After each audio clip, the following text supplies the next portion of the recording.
Well, Bاسم, Beirs. it's good to see you. It's good to see you too. Last time, obviously, we did it remotely. Yes. You were here. I was in London, and you complained that it was an unfair situation. You couldn't see me. Your earpiece kept falling out. Yes. So I thought, okay, fair enough. I hear you. I got on a plane. I flew 6,500 miles.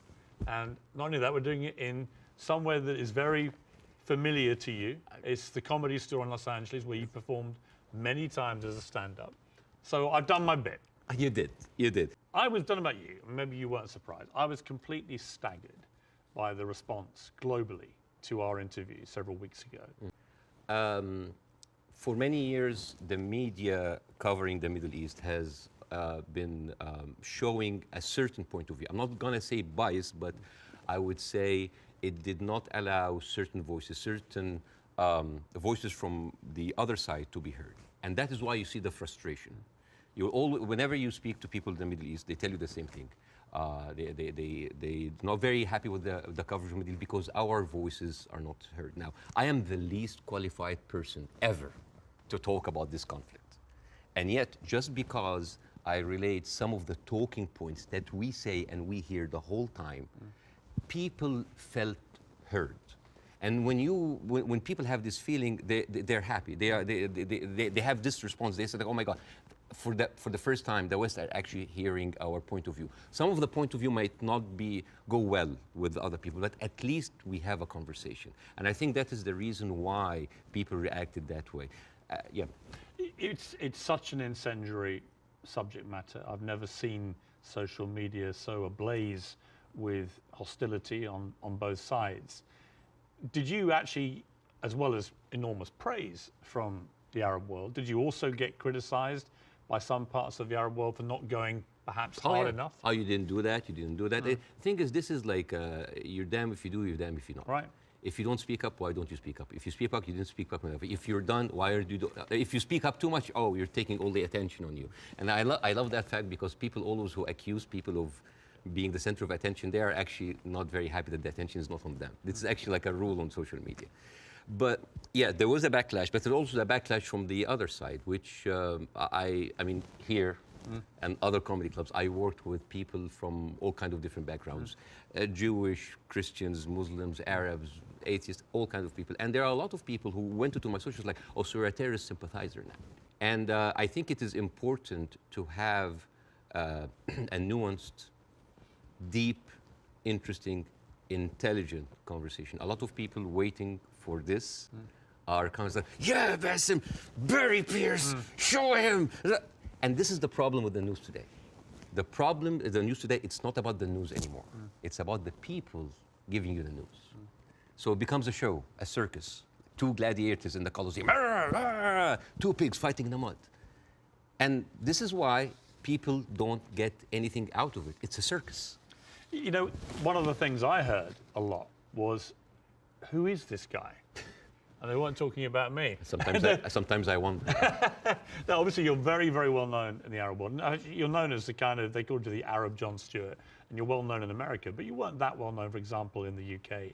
And I think what this interview did, it made a lot of people think, wow, all right, this is incredible, but tell me more about Bاسm Youssef. And I did a bit of research into your life, and it is a fascinating journey that you've gone on to get here to Los Angeles. And I was flying back to Los Angeles when I got a message that Egypt was going up in the start of the Arab Spring.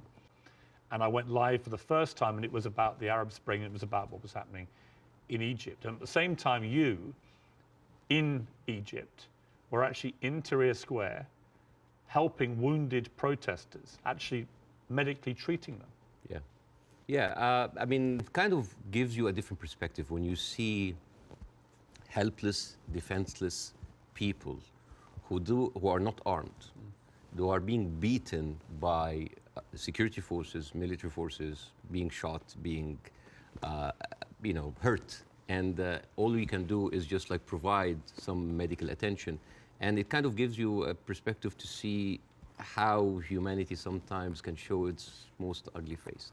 And the suppression of free speech, freedom of expression. Yeah. The ability of people to say what they honestly feel about a situation. Yes. And the suppression of people's basic rights to freedom. Absolutely, yeah.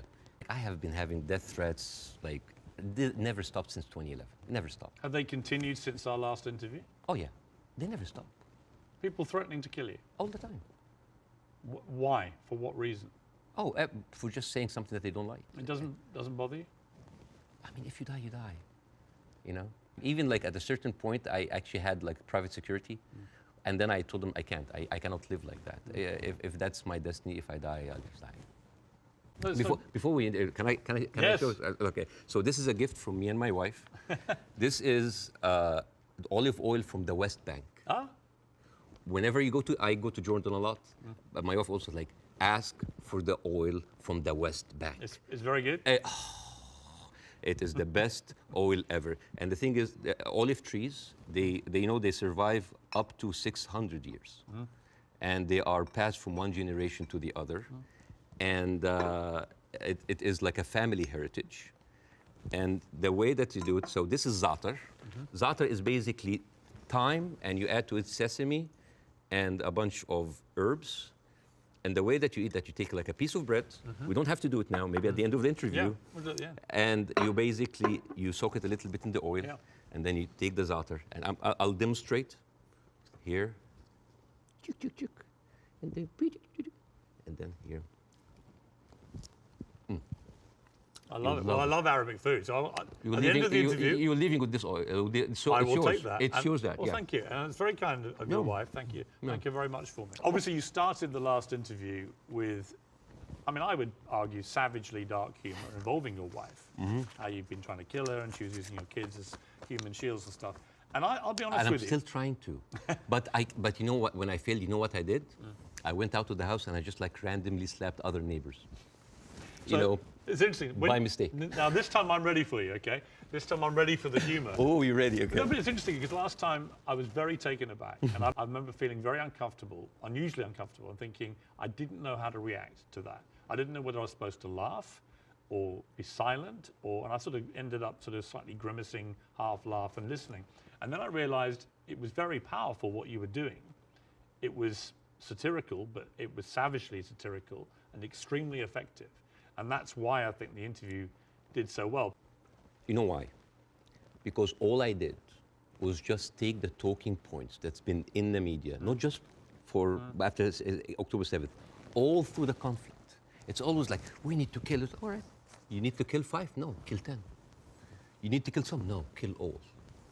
This is what satire does. You take reality, flip it on its head, exaggerate it, and then you can see how sometimes very uncomfortable and even sometimes stupid that sounds. Because I was just reacting to whatever the media is telling me. It's like, oh yeah, okay, let's do it. There's no pushback.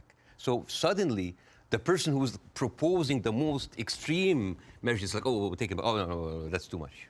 So that was like a very simple technique. I just took the talking point and just exaggerated it. It was devastatingly effective, I thought. Yeah. First, before we go any further, how is your wife's family? Because she is half Palestinian. Yeah. Are they okay? They're good. They're good. They are safe for now. Yeah. And as like that last week, there was no internet, as you have. Yes. You know, I saw you tweet at the IDF. It's like, how can they know? You know how many views that tweet's had? Nearly 40 million. Yeah. Me just saying, how are they going to see this message if you've cut the internet off?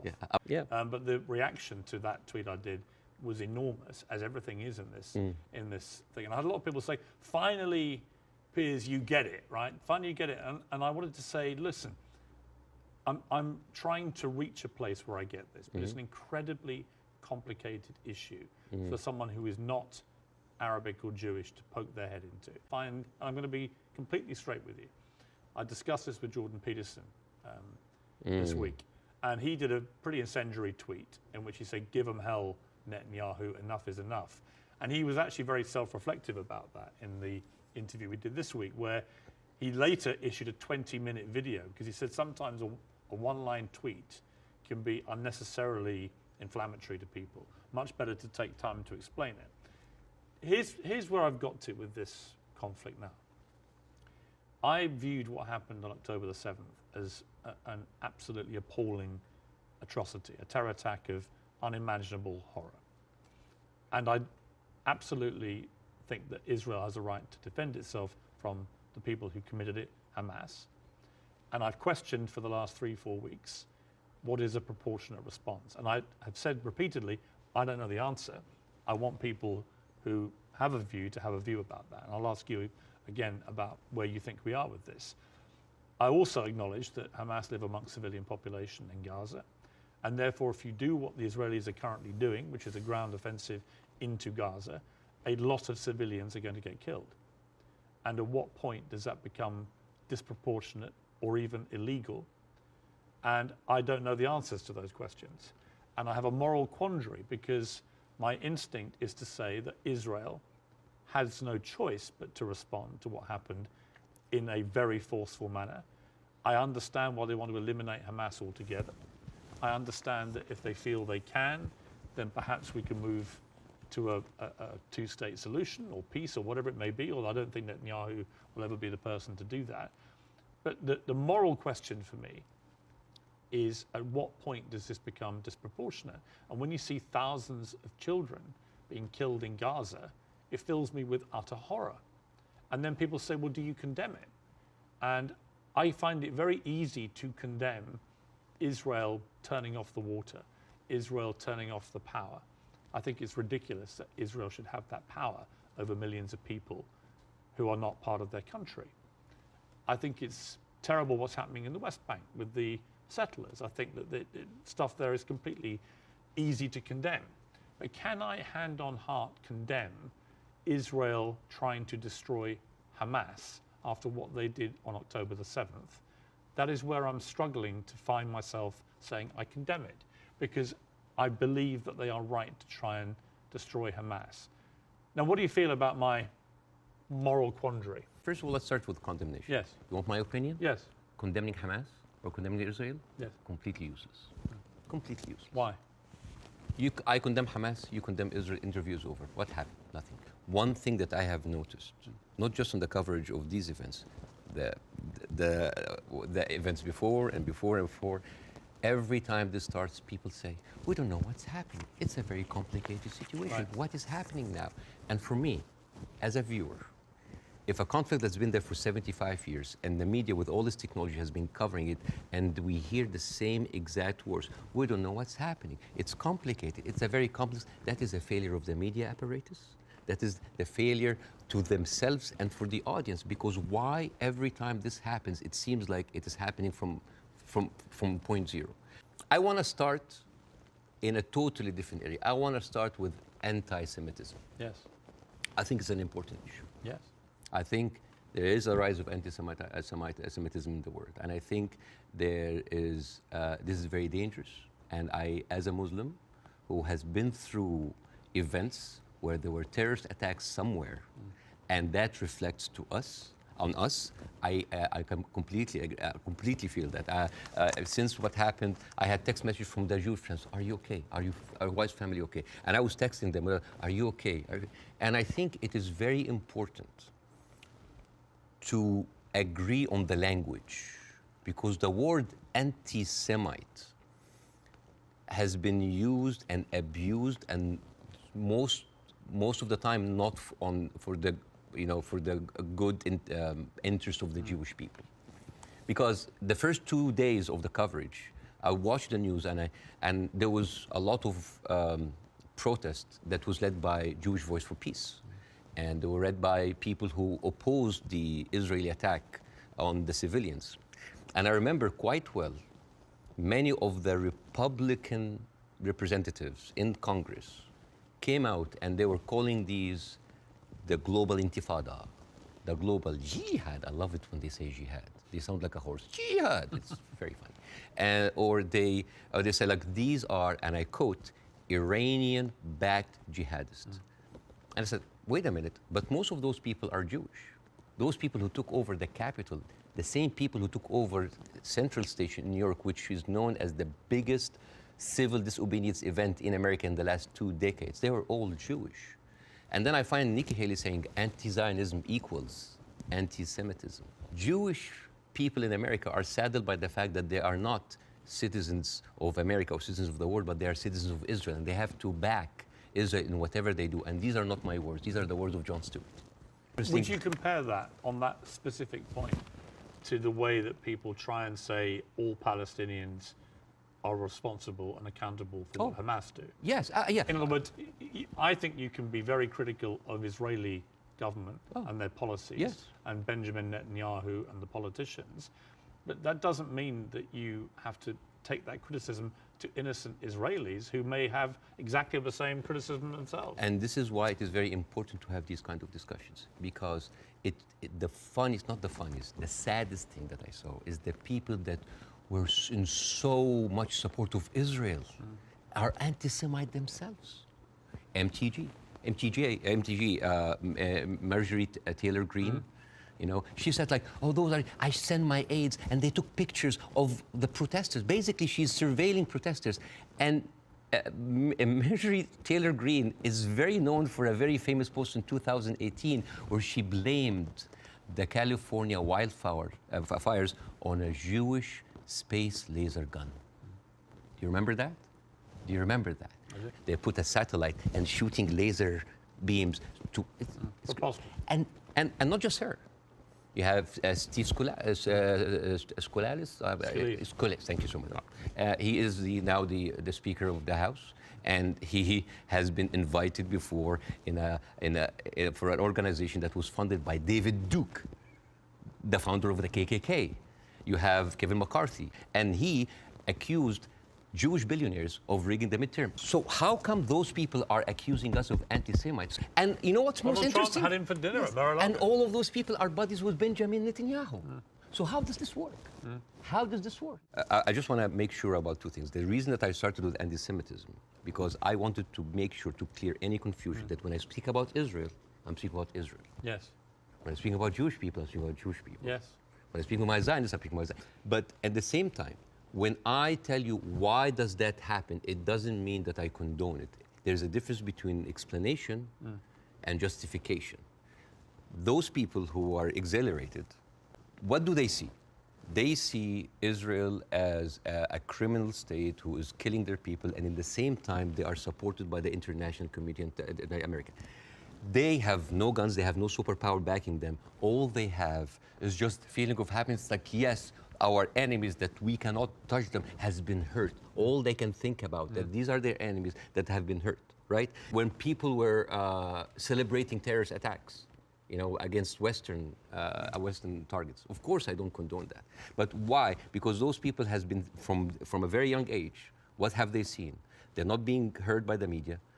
The plight and the suffering of the brothers in Israel, in Palestine, in the Arab world are not being heard. People in Iraq, you know, like when America and Britain invaded Iraq, right? What the Arabs saw? It's like two superpowers are coming in on just regular people. So whenever there was like a bomb or like an attack on American troops, people would celebrate. Yeah, they're our enemies. Emotions are very inflammatory, and it is not right. But those people had nothing else. All they can is just like shout. Again, I'm explaining why is this happening, because it's like, yeah, if I cannot get you, I'm just gonna scratch your eyes. I'm gonna scratch your eyes because you've been beating me all the time, and you have the whole international community backing you up, and all I can do is scream. Now, what does the Western audience see? They see people rejoicing for the death of innocent civilians in Israel.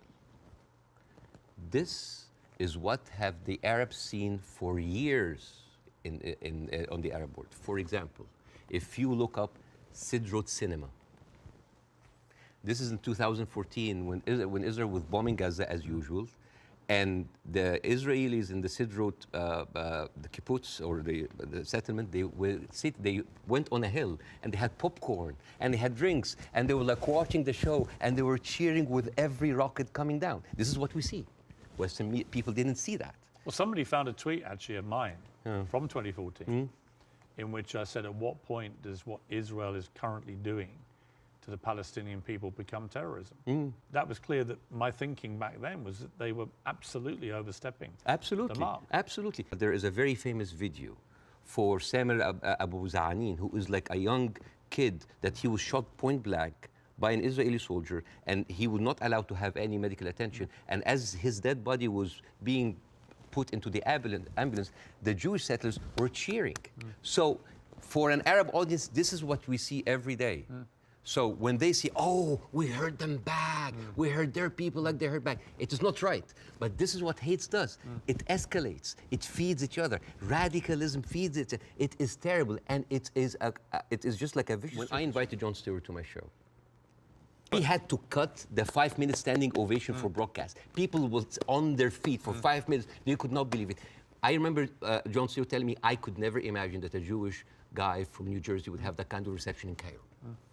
And yet, on the internet, people who would, what? You brought a Jew on your show? Why you are with a Jew? Yes, hate is there. Yes. So, and the thing is like why we do not see each other. People in the Middle East, people in the West, that we do not put ourselves in each other's shoes. And I want to do something very interesting today. I want to give, I like telling stories. And I'm going to tell you a very nice story. Tell and away. This is the story, surprise, surprise, of the suffering and the plight of the Jewish people. So this is, see this? This is a map of all of the history of the expulsion of the Jews in Europe. They've been like, I have never seen a minority being kicked around this much, right? And of course, this comes back to the, the whole idea about the original sin, that you have betrayed Jesus Christ. The blood of Jesus is on your hand. And then comes the 11th century. At that time, Jewish people were not allowed to own land. But they were allowed to do one thing, usury, money lending, because it was prohibited by the Catholic Church to engage into that. So what happens when you work in money? You get richer, right? And those Jews lived in ghettos. Now, ghettos was not just like isolated neighborhoods in cities. Sometimes ghettos were outside the city. This is like how isolated they were. And in those ghettos, they have to pay gold to the mayor or the governor or the prince or the noble. So they would see, you're getting richer. I need more taxes. So they pay tax. What happens when you have a business and they increase your rent? You increase your service, increase the taxes. So what happened? The Christians started to default. And suddenly, the image of the greedy Jew was created. This was the image, greedy Jew, the greedy Jew. This was created because of their conditions. And it became worse in 1095. When Pope Urban II called for the first crusade to go and save the birth of Jesus from the unbelievers Muslim. And this crusade did not kill a single Muslim. You know how many people they killed? 2,000 Jews. Because, hey, we own the money, so let's kill them better than paying them. And then came the plague. And then all of the things like, oh, they're killing babies, who would do that to a baby, And they accused them of poisoning the well. This was the kind of oppression that the Jewish people went through. Fast forward 19th century, there was like the Eastern Jew in Ukraine and Russia, and there was the Western Jews in Europe. Those people in the Eastern Jews had to immigrate because of pogroms, and they were like, kicked out. And at a certain point, the people in the West, especially in England, it's like, there are too many Jews. We need a solution. A solution for what? For the Jewish problem. So it's like we need to get rid of them. And you know what? Palestine was not even in the A list. Palestine was in the B list. Because England proposed 6,000 square miles in Uganda for the Jews, 1903. And the reason why Palestine was not on the list, that it was objected by a lot of rabbis that said, like, it's a promised land, but only when the Messiah comes. But there were other options, Argentina, South Africa, Uganda, Madagascar. And eventually, they said, all right, let's do Palestine. So they went to Palestine in 1914. There was 700,000 people living in Palestine, 3% were Jewish. 1917, Balfour Declaration. Arthur Balfour, he called the Jewish people in England that they are alien and hostile race. And the thing is, the only Jewish member of the parliament, of the English parliament, Lord Montenegro, he objects, like, these are British citizens, we should not kick them out. So they pushed them, but it was not going fast enough. Came the Nazis. And then it was not about the solution anymore. It was the end losing, the final solution by Hitler, because he needed an answer for the Jewish question, the Judifrage. And then, as you see, the Holocaust happened, the most orchestrated, industrialized, horrible genocide in our modern time. 6 million Jews died. Well, they left Eastern Europe and they went to West Europe and they went to America and they were turned down and they were pushed towards Palestine. So by 1948, right before the declaration of the State of Israel, there were 2 million people living there. Only 30% of them was Jews. So the whole idea of like a land without a people to a people without a land was a marketing thing. They were already Palestinians. So suddenly, from our perspective, the Jewish problem is not a Jewish problem, is not a Middle Eastern problem, is not an Arab problem, it is a European problem. It was pushed on us together with the guilt because now we are the anti-Semite. Now we are the Jewish hater. And not just that, they took land. And during that, there was a lot of, as you know, Zionist militia, the Aragon, the Haganah, all of these people were killing Palestinians. The famous massacre of Deir Yassin. You're talking about the atrocities of October 7th, it's horrible. But in the Arab mind, there is Deir Yassin, where there is an incredible movie called Tantoura, T-A-N-T-O-U-R-A, where the Israeli members of those militias, they talk about the atrocities that they did, including opening up the pregnant women bellies and having bets if the boy inside is a boy or a girl. Suddenly, overnight, 1948, there were 1.5 million Palestinians. Half of them, 3/4 of them were overnight pushed into refugees. Yeah. And this is why it's called the Nakba, the catastrophe. There was like a vibrant Palestinian culture happening over there. And right now, they are erasing this culture. Suddenly, I'm thinking of like Israeli feta cheese, Israeli hummus. Oh, that's an insult. Israeli hummus. Come on, I mean, take the land, but leave the hummus, man. You are someone who's always spoken against culture, cancel culture. Right now, a whole culture is canceled. I mean, there are 2.2 million people living in Gaza. There are 3.5 million people living in the West Bank. And there's like 6 or 7 million people living outside. Those people, the Palestinians that were pushed out, they do not have the right to go back. Right now, if you meet Palestinians, you'll see them wearing a necklace with a key. That key is their house that they were kicked out from. And yet, a Jewish person born anywhere in the world, born in Poland, born in Ukraine, no question asked, he can jump on a plane, land in Israel, and get the Israeli citizen and take a house that most probably belonged to a Palestinian.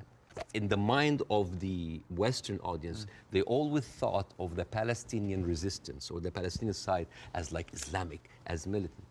No. As a matter of fact, some of the early suicide bombers were female Christian Palestinians, because they were fighting for a land. As a matter of fact, you will find this very interesting, because when I saw this, I did not believe it. This, you know, the Fatah movement, which is the PLO, the Fatah. This was their slogan. Can you see? You see there's a crescent, a cross, and a menorah.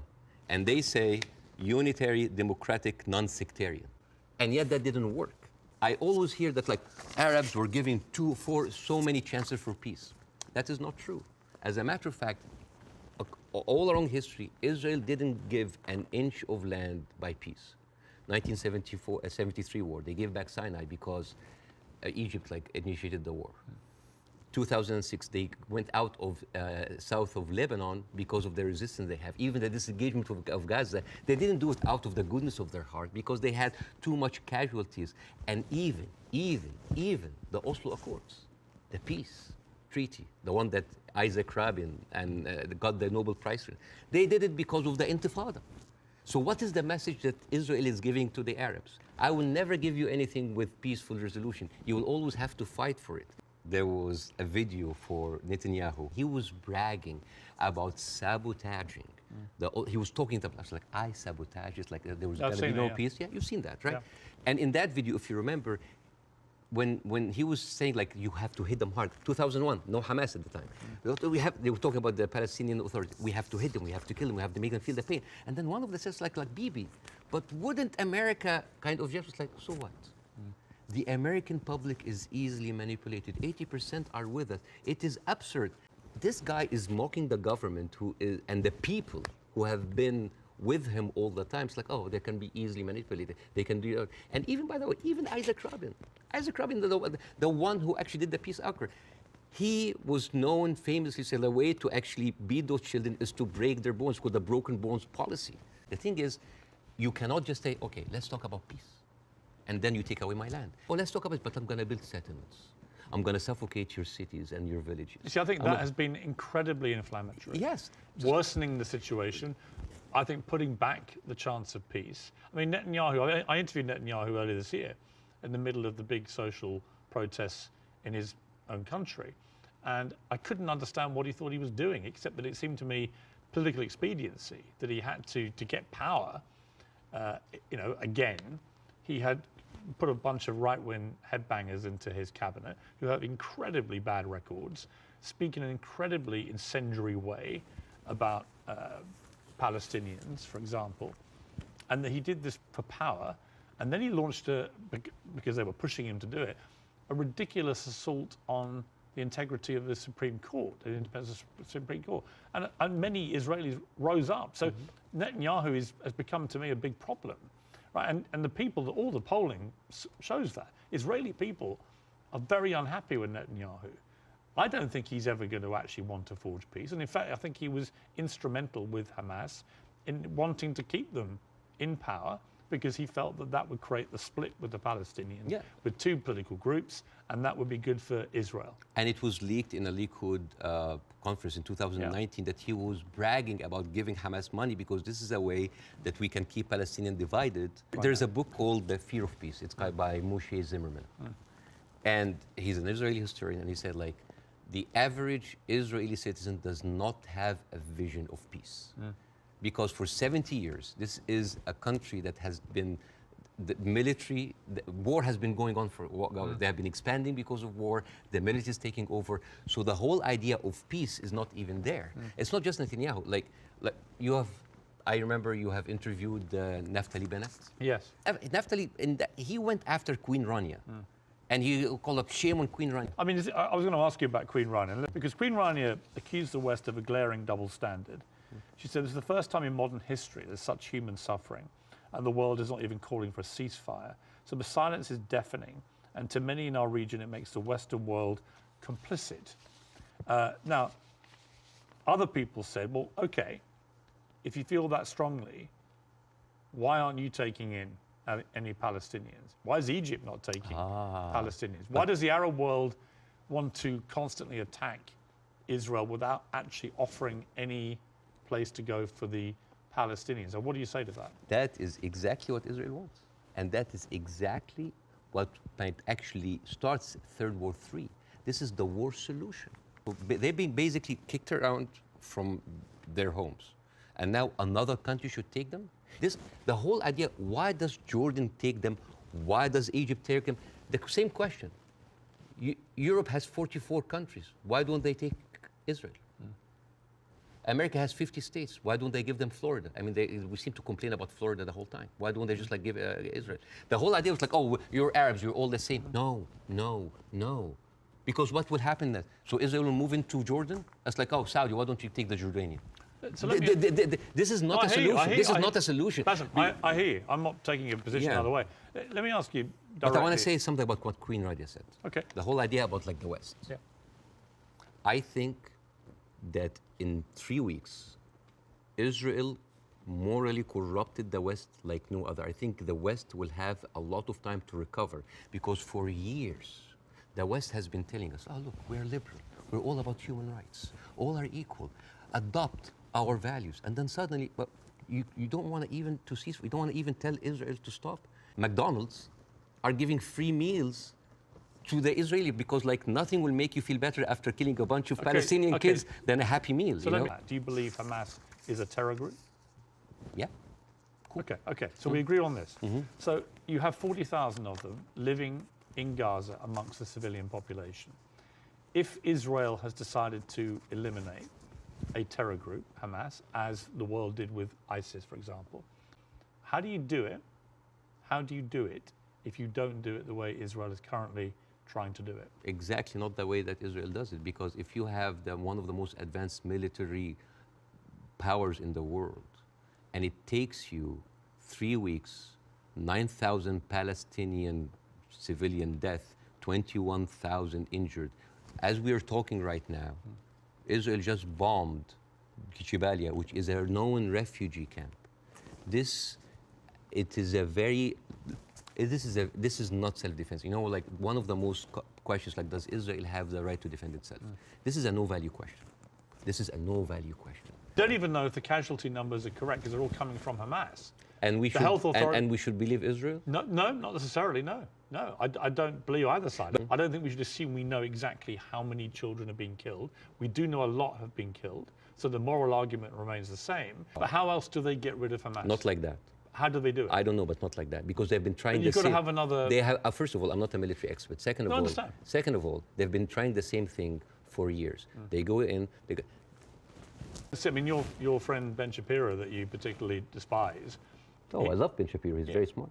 But when I asked him about proportion, he said I don't care about a proportionate response. So let's kill civilians as Hamas did this, so we are going to get rid of Hamas. But there was a very famous post by the speechwriter of Netanyahu. He said, "What is so horrific about understanding that the whole Palestinian people are our enemies? All of them are enemy combatants. We should kill them, kill their mother, destroy their homes, the homes that they raised those snakes." So it's not about Hamas anymore.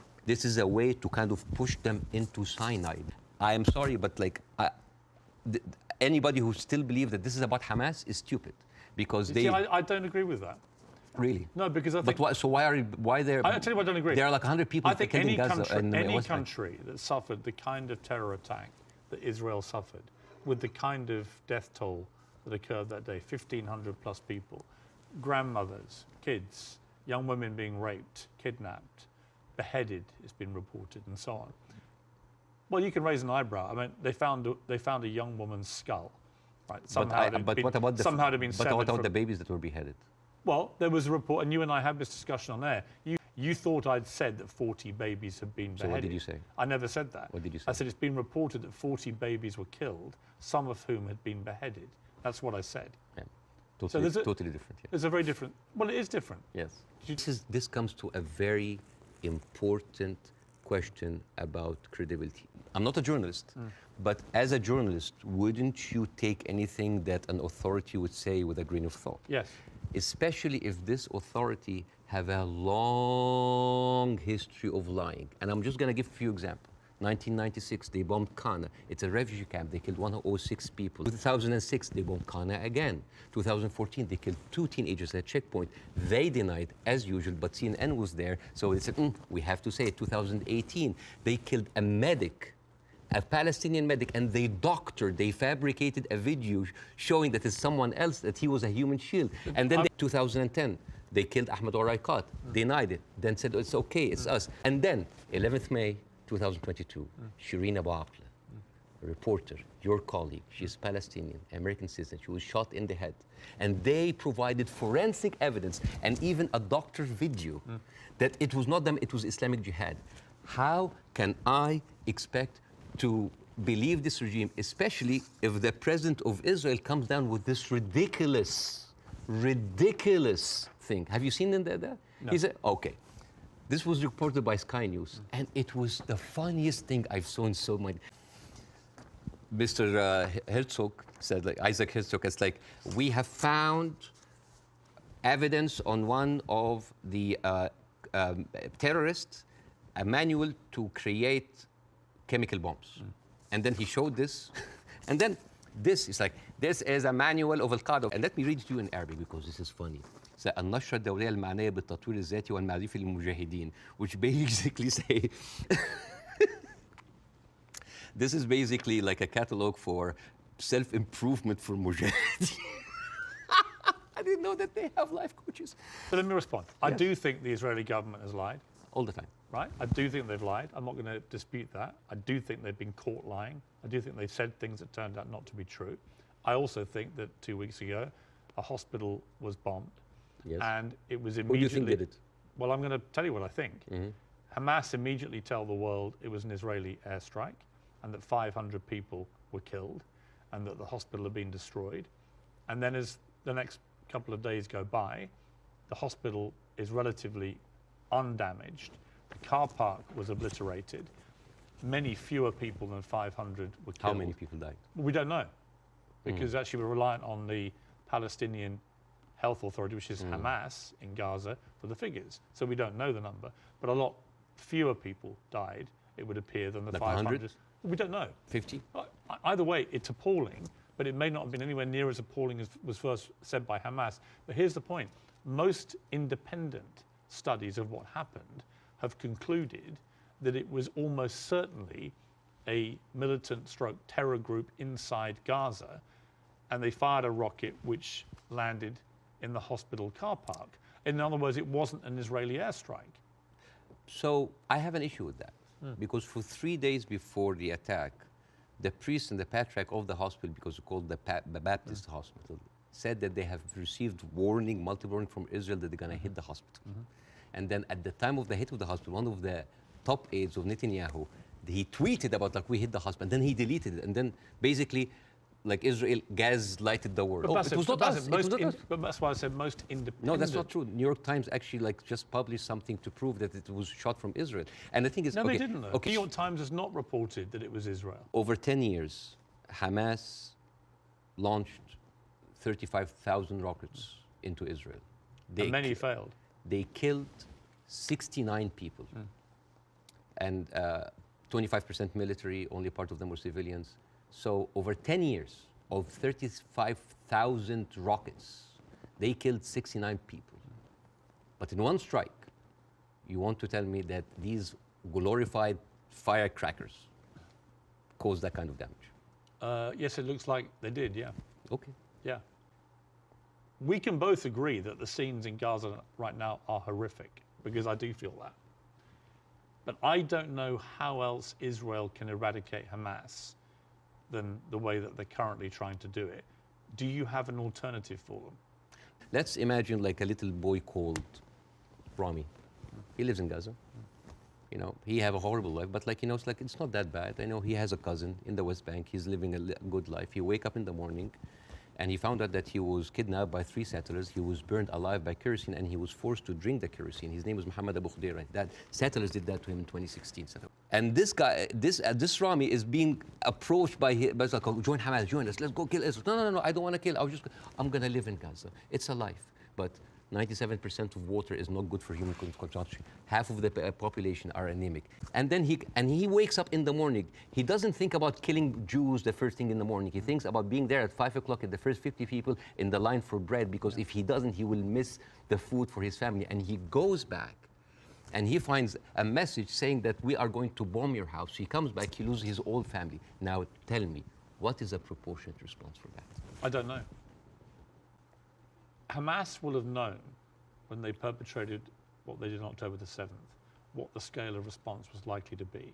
How does that help the Palestinian people? I don't know. They are I feel sometimes that Hamas is with us in the room, that we are bringing Hamas. Who has the power in this equation? Who has the 4th largest and strongest military power? Well, hang on. Hang on. Hamas's stated goal is the eradication of Israel and the Jewish people. Yes. They make no pretense about it. Unlike the Nazis who try to cover up their crimes. Absolutely. All roads in this crisis lead to Hamas and what they did. All roads goes to the condition that created Hamas. If the Jewish people were expelled from Europe and went to Argentina or South Africa and Uganda and went in and took the land, you would have Hamas in all of these places. You and I can agree that the conditions Palestinian people have had to endure in Gaza for a very long time are completely unacceptable. I think it's completely unacceptable that Israel has wielded such control over the people of Gaza. Given that we agree that Hamas is a terror organization who have a publicly stated position of annihilating not just Israel, but Jewish people. If you are Israel, what do you do to get rid of those people who have shown the world that's exactly what they will actually do if they get the chance? You know what I would do? I would give the Palestinians what they deserve. Terrorism is a virus. Yes? It's a virus. I agree. If a patient with a flu came to you and you're a doctor, how can you treat that patient? How do you treat as a doctor? How do you do? Well, you're the doctor. You give them nutrition, fluids, and rest. So the immunity of the body gets rid of the virus on its own. If I received that patient with a flu and I took a sledgehammer, it's like, why are you not getting better? Do you think that patient will get better? No. You are weakening him. You are making him worse. Israel did not just like weaken the body of Palestinians, making them unable to get rid of hate and radicalism, they have openly bolstered about helping and giving money to the same terrorist organization. So, I agree. I think Netanyahu is complicit in keeping Hamas in power because it suited him politically. yes, The Israeli government, led currently by him, has to stop Hamas from perpetrating another terror attack. And again, it comes down to this question. What do they do to get rid of Hamas if it's not what they're doing? I don't know. But like as an Israeli citizen listening to this, how come that my prime minister bragging about giving money to the terrorist group that he is using right now to eradicate a whole group of people and yet using them as an excuse? Hamas is to blame. Who created Hamas? Who's helping them? And who is allowing for an environment for that kind of hate and destruction of Jewish people to aspire? And the thing is, there's something very important to the Western audience here. They think that Israel is a small, tiny country between the hostile Arab countries. The biggest military power in the Arab world is Egypt. They have a peace treaty. Their neighbors, Jordan, they have a peace treaty. Saudi Arabia, Emirates, either like have like full relationship or like on the way of normalization. Even Syria is not like even like they didn't launch like a single bullet. The only two crutches that Israel has is like Hezbollah and Hamas. A few militant, thousands of militant. Syria, is that really formed an existential like threat? Especially if I know that over 13 years, only 69 Israelis were killed. I would say. Would that really wipe out Israel? Is Israel that weak? I think if you have two groups of people who are ideologically wedded to your destruction as a state and as a populace, and you're constantly firing rockets, as Hamas have done for over a decade now, then that cannot be acceptable.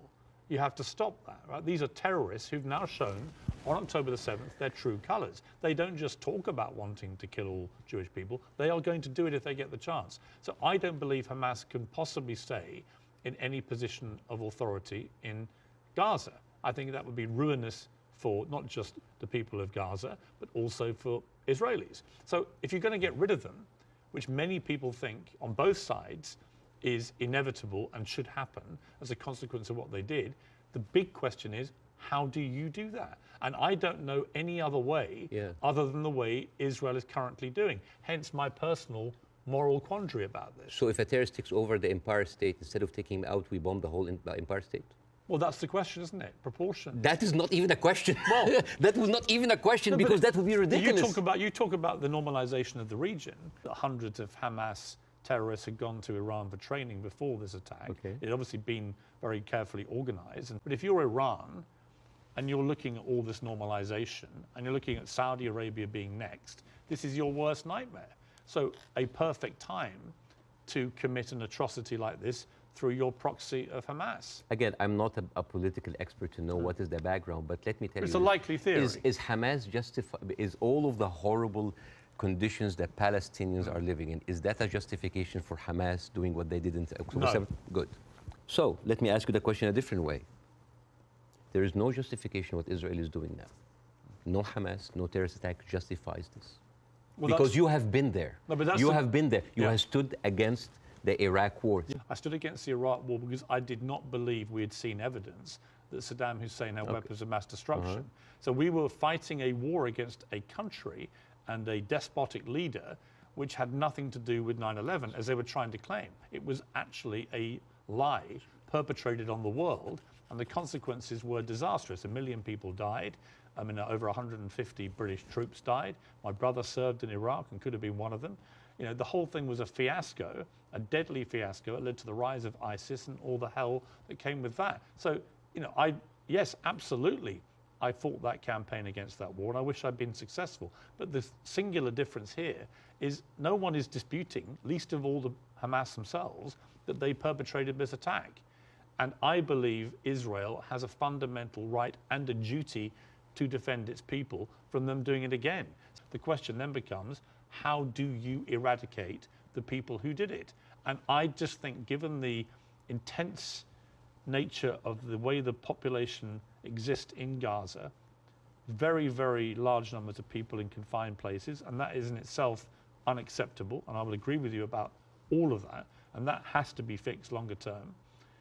But actually, if Hamas are everywhere there amongst these people, I just don't see any alternative to what they're doing. And I'm very happy to consider one.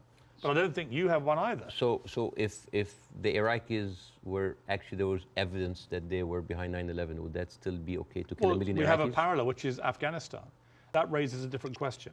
So was the Afghanistan war just? I believe it was, in a way that Iraq wasn't. I believe that Afghanistan was harboring terrorists, Al-Qaeda. We know that they were training there. We know the Taliban were there. And we went in, we launched this war. It goes on and on and on. And in the end, after a ridiculous overnight pullout by America and President Biden, the Taliban are back in charge and waging the same kind of medieval rule they waged before all this. So you've got two things. Was it justified to strike back at Afghanistan for harboring Al-Qaeda? I would say yes. Did the means in the end justify the war? You could argue no, actually, because actually you ended up with the Taliban back in charge. So they're two different things. And it may well be here, by the way, as I've said, that if Israel pursues this ground invasion, it backfires horribly. It leads to a much wider conflict involving many other people, possibly including Iran directly. And it could be a horrendous escalation and a massive war raging through the whole region. And that is my fear about it. But I come back to the central point of justification, and I'm really struggling to see what else Israel is supposed to do to get rid of Hamas. And if you've got an alternative, let's hear it. I do. Piers, this is never about Hamas. Believe me, it is never about Hamas. If somebody tells you who they are, listen. Israel has been telling the world all the time, they need to clear the Gaza Strip into Egypt. You think that's always been the plan? Always there. I mean, they have said it. They have said it many times. Why does Egypt take them? And do you think when Egypt takes them, do you think they'll go back? No, never. And then when they're done with Gaza, they will go back to the West Bank. They will kind of like build the settlements around them, and then until they push them into Jordan, because that is the plan. They have talked, not just Benjamin Netanyahu, everybody said like, there's no state, two states. It is one state, and it's for the Jewish I don't people. think he believes in a two-state solution. Nobody believes in a two-state solution. It is one state. But nor do Hamas, obviously. And they're the ruling authority in Gaza. They don't. You see what you're comparing? It's a militant group. It's a small militant group. But they are Israel as a nation. They are the elected political leadership. They were elected in 2006, and 50% of the people in Gaza right now are under the age of 16. They were not even born. I understand. Yeah, like so. And the thing. All right. So Bاسم, let's move forward. Oh yeah. Let's assume somehow we get to a place, possibly at the instigation of countries like Saudi Arabia and others getting directly involved, where you get to a place where Hamas are removed. And I don't quite see how that happens without enormous further bloodshed, but let's assume they get removed.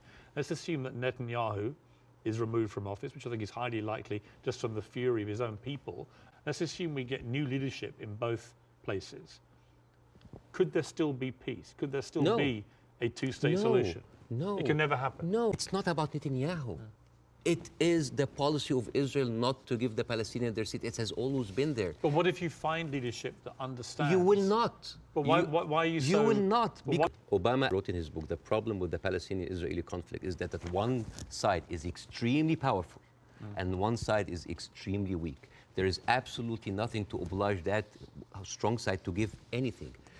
All over the years, Israel showed you many times that they are not interested in peace. Leave Gaza. Forget Hamas for a second. The West Bank. What have they been doing in the West Bank? The illegal settlements did not stop a single day. And it's completely wrong. Yeah, but the thing is, it's wrong. I agree with you. But you see what they're doing in the West Bank right now? They are creating little Gazas. They are creating little Gazas. Yeah. And until they are like squeeze them. It's completely wrong. There is a hilarious documentary called The Wanted 18, and it tells about the incredible story about the residents of Beit Sahur. It's a Palestinian town next to the Nazareth. And they said they don't want to depend on the milk coming from the kibbutz. So they bought 18 cows. 18 cows.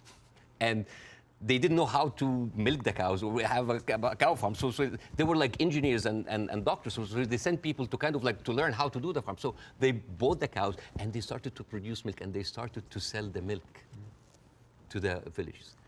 the Israeli authorities were not very comfortable. So one day the military government came in and said, like, those cows, and I quote, constitutes an existential threat to the national security of the state of Israel. You need to get rid of them.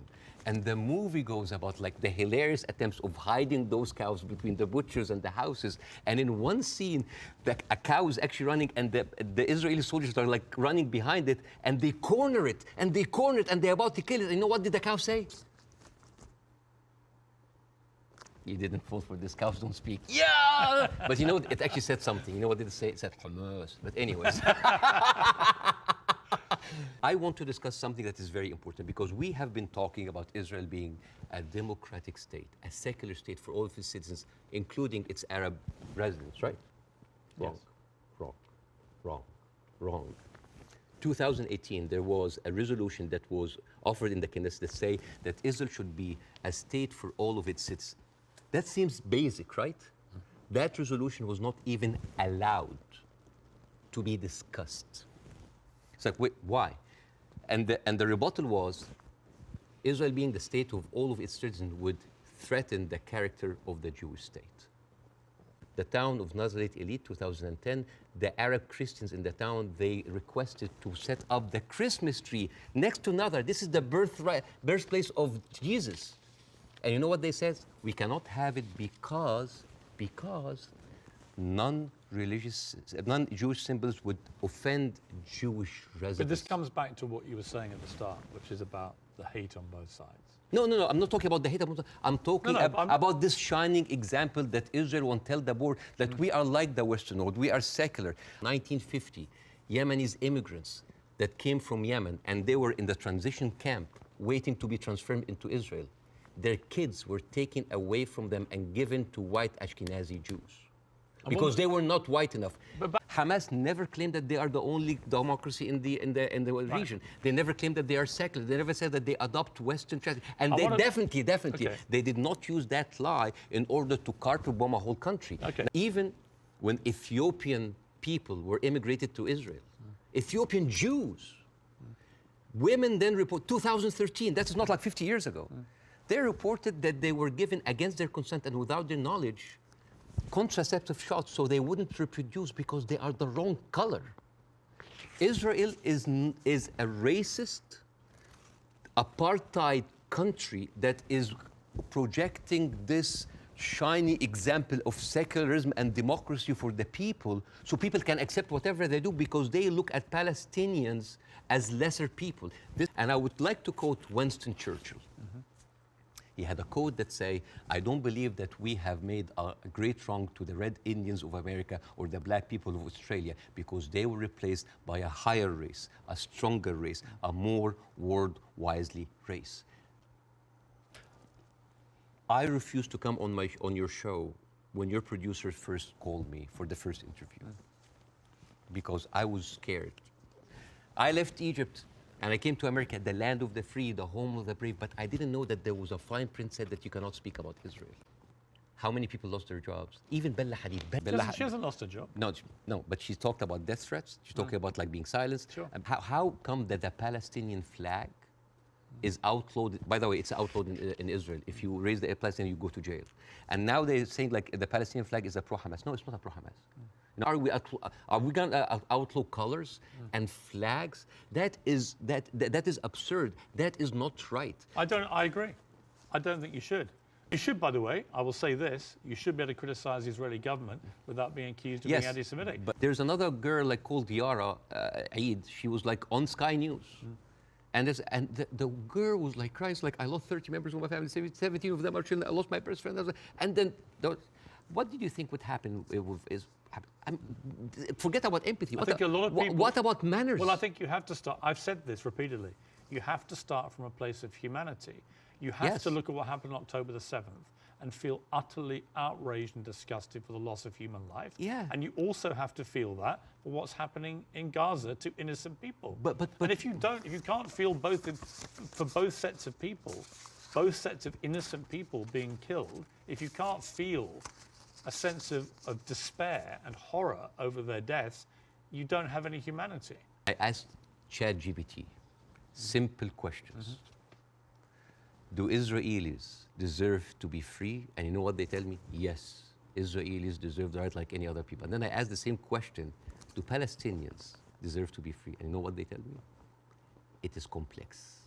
It is a sensitive issue. Well, it's not complex. It's not sensitive. The Palestinian people should be free. Yeah, but and even the machines have... Let me finish. And they should have exactly the same rights to freedom and freedom of expression and the way to lead their lives and to water and to power and to internet that Israelis have and we have here in America and we have back in my home country of the UK. And I want that for the Palestinian people. We've got to end it there. Tell me again how I do this. Okay, so basically... Take a piece of this, you put it in the olive oil. Yes. Which is from the West Bank. Yeah, from the West Bank. And then a little bit of this. Yes. Like that? Yes, yes. This is like amazing oil coming from the olive tree. This has come from the West Bank. Since 1967, Israel have actually uprooted 800,000 olive trees, just to. That is absolutely delicious. I know. Please thank your wife for me. Thank you. Wish her all the best and her family, particularly those who are obviously in Gaza. It's been great to see you. Thank you so much.